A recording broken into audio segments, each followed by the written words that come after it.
പെരുന്നാൾക്കേ എന്തൊക്കെ പരിപാടി ഉണ്ടാക്കാന്ന് ഇപ്പൊ ഞാൻ അങ്ങനെ ആലോചിച്ചു. പെരുന്നാൾക്ക് എന്താ ഒരു 4-5 ഐറ്റം വിഭവങ്ങളുണ്ട് ഉണ്ടാക്കണം. ബിരിയാണി ആയിട്ടും കപ്സ് ആയിട്ടും മന്തി ആയിട്ടും ഒക്കെ പാടുണ്ട് ഉണ്ടാക്കണം. അത് മാത്രല്ലടാ, കുറച്ച് ആളുകളൊക്കെ കൂട്ടിയിട്ടേ കുറച്ച് കലാപരിപാടികളെ കണ്ട് സെറ്റ് ചെയ്യണം. ആണ്ട് ഉസാറാക്കണം നമുക്ക് പെരുന്നാൾ.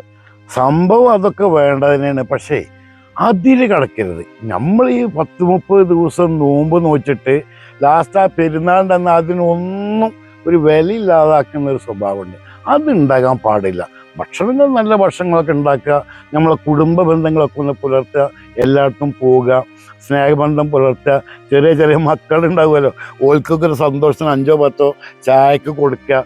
അതേപോലെ തന്നെ നമ്മളെ നാട്ടിൽ വളരെ പാവപ്പെട്ട കുടുംബങ്ങളുണ്ടാവും. അവരൊക്കെ ഒന്ന് പോയി കണ്ട് എന്തെങ്കിലും ചെയ്യാൻ പറ്റുമെങ്കിൽ അവർക്കും ചെയ്തു കൊടുക്കുക. അതായിരിക്കും ഹൈർ എന്നാണ് എൻ്റെ ഒരു അഭിപ്രായം കേട്ടോ.